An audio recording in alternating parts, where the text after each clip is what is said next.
শহরের শেষ প্রান্তে একটা পুরনো পরিত্যক্ত বাড়ি আছে। লোকেরা বলে ওই বাড়ির ভেতরে একটা ঘর আছে, যেটাকে সবাই শেষ ঘর বলে।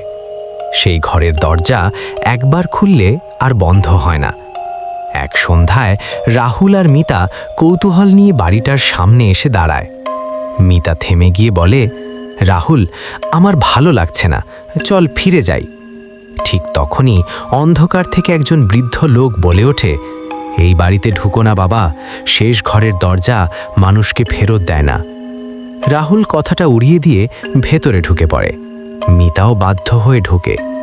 বাড়ির ভেতরে ঢুকেই বাতাস ভারী হয়ে যায়। দেয়ালগুলো স্যাঁতসেঁতে যেন ফিসফিস করে কথা বলছে। হাঁটতে হাঁটতে তারা এক অদ্ভুত দরজার সামনে দাঁড়ায়।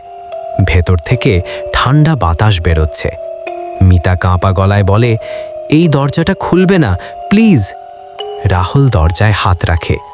দরজাটা নিজে থেকেই খুলে যায়। ভেতর থেকে ভেসে আসে একটা কণ্ঠ, তোমরা অনেক দেরি করে ফেলেছ। চারপাশ অন্ধকার হয়ে যায়। দরজা আর বন্ধ হয় না। পরদিন সকালে মানুষ দেখে বাড়ির সামনে পড়ে আছে আরও 2 জোড়া জুতো। দূরে দাঁড়িয়ে বৃদ্ধ লোকটা ফিসফিস করে বলে, আমি তো আগেই বলেছিলাম এই বাড়ি মানুষ খায়।